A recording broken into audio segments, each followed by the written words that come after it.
explain some istilahat or terminologies of Arabic grammar. The first one is called Dhamma. We call it in our language Pesh. Dhamma or Rafa.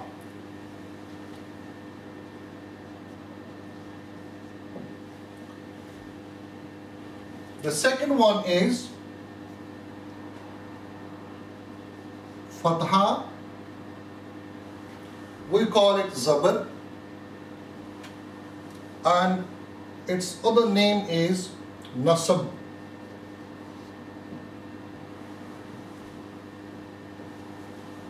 And the third one is Kasra or Jar.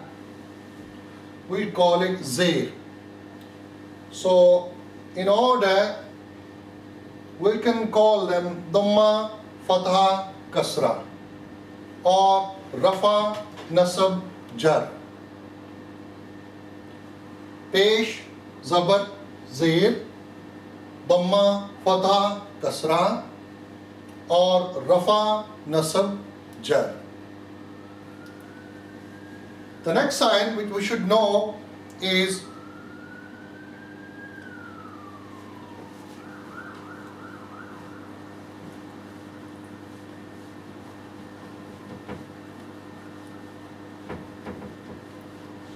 the letter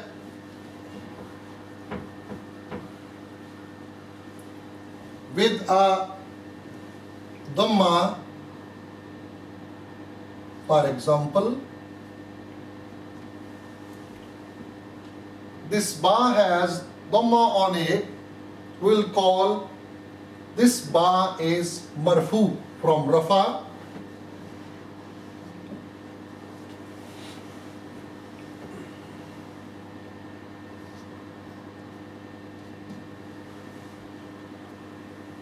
This ba has Jar or Kasra. Sorry, before we go to Kasra, we need to learn Fatha first. We'll call it Mansoob because there is Nasab on it. And the third one is Jar, Zair. So we will call it Majroor. So that ba is Marfu, that ba is Mansoob, and that ba is Majroor. So if we put these signs on any letter, if we put Rafa, that sign is called Rafa, we will call the letter Marfu. If we put Nasab on any letter, we will call it Mansoob. If we put Jar on any letter, we will call it Majroor. Or we will say them Halatul Rafa, Halatul Nasab, or Halatul Jar. Halatul Rafa, Halatul Nasab, or Halatul Jar. All these three moving signs, they are called harakat.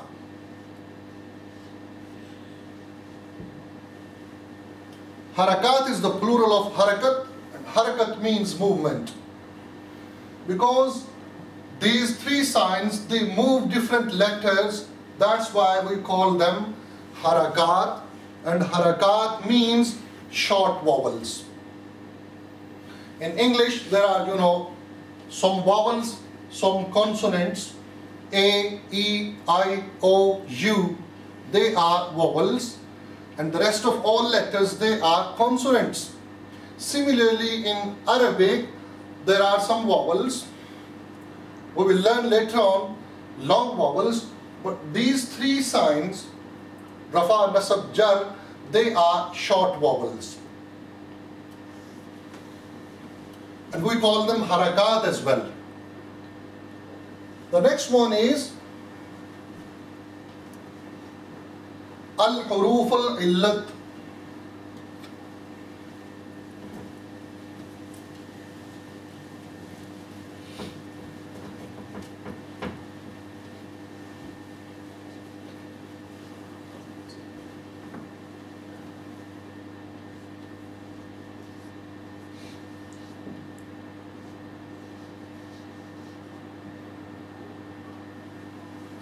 And they are three letters: Waw, Alif and Ya.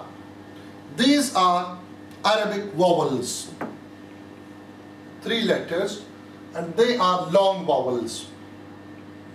So Rafa, Nasab, Jar or Dhamma, Fatha, Kasra, they are short vowels, but Waw, Alif and Ya, they are long vowels. And we call them al-huruf al-illat in Arabic. Why we name them al-huruf al-illat? Illat means illness or disease. When Arab people, they get ill, they become poorly, they express their illness by sounding why. That's why the experts of Arabic grammarian, they name these three letters al-huruf al-illah, the letters of illness, because these three letters are used at the occasion of illness. When we put these three long vowels and short vowels together,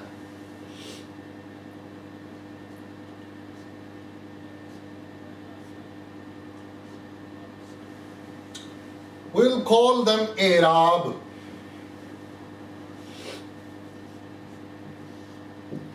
So Arab means short vowels and long vowels together. If somebody asks you, what is the Arab of this word, you can tell him in long vowels or short vowels.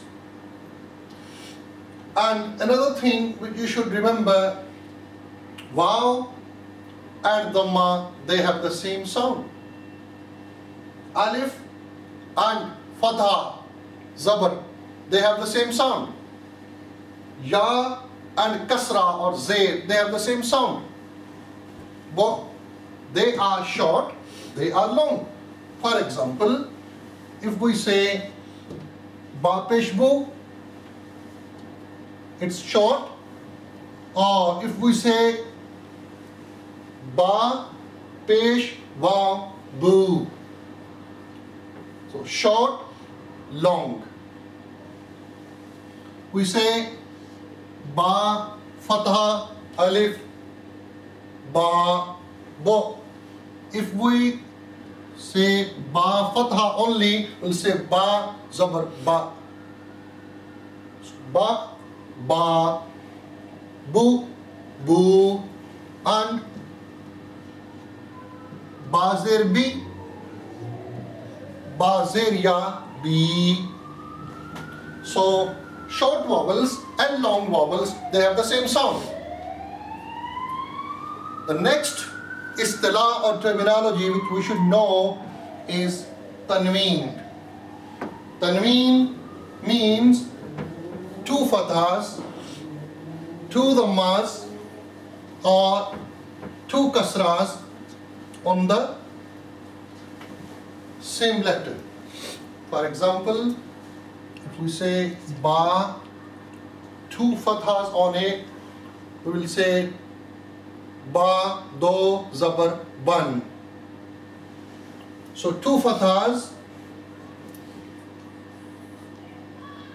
two dhammas, two fathas and two kasras, they are called tanween.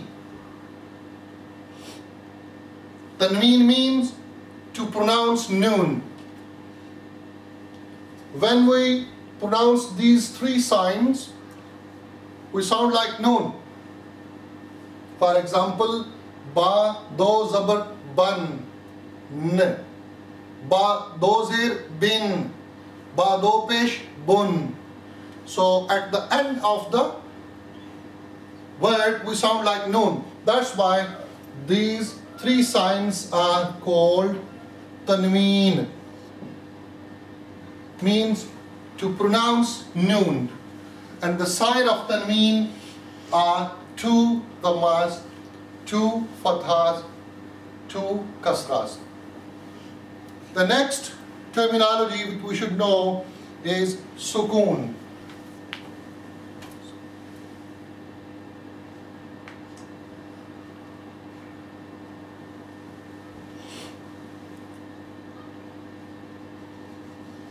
For example, if we say masjid, so meme is mutaharrik because it has moving sign, fatha, but sin has sukoon. That's the sign of sukoon. That's old sign, and nowadays this sign is used as a sukoon sign. But Arab people, they use a small tiny circle on the letter as a sign of sukoon. So masjid, the letter with the sukoon means that letter is not in moving position, that letter is in stopping position. So masjid, and the letter with the sukoon is called sakin. And we call it jazm as well, sukoon or jazm. So we will say mim is mutaharrik, sin is sakin, jim is mutaharrik, and dal is also sakin. Sakin means the letter with a sukoon sign is called sakin. The next istilah or terminology we should know is tashdeed. We call it shad in our language, but in Arabic the proper word is tashdeed. And for tashdeed we use this sign. For example, we say Muhammad. So dhamma, fatha, then tashdeed, sukoon, Muhammad. So the middle meme has tashdeed on it, and the letter with a tashdeed is called mushaddad. The letter having tashdeed on it is called mushaddad. So tashdeed and mushaddad. So learn these two words. Tashdeed is this sign, tashdeed, and the letter with a tashdeed is called mushaddad.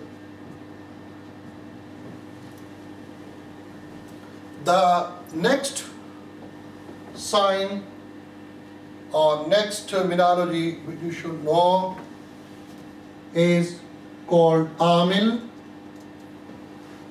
And amil means that word which causes i'rab change in the word following it. For example, if we say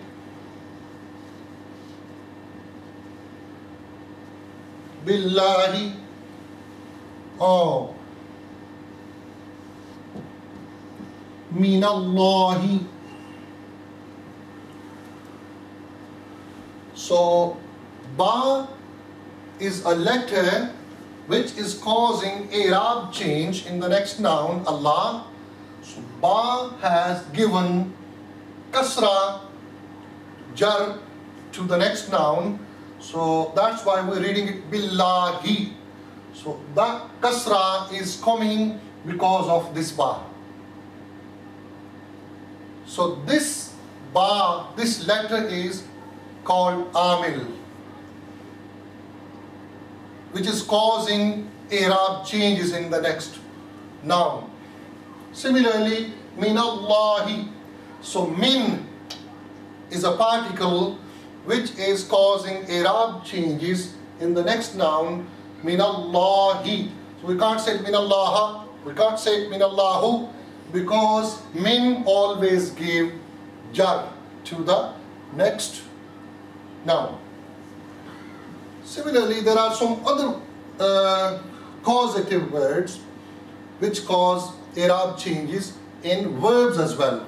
These are nouns. For example, if we say an yadriba,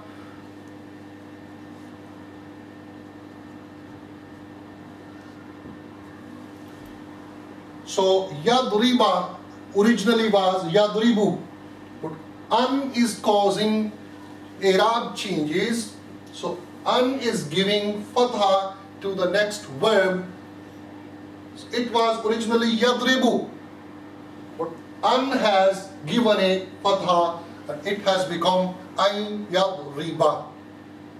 An yadriba. So these are 2-3 examples just to learn that some particles or words, they come and they change the next word and they are called amil.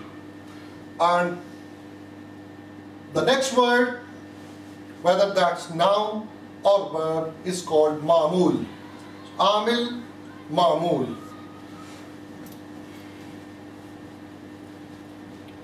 So, ayn alif a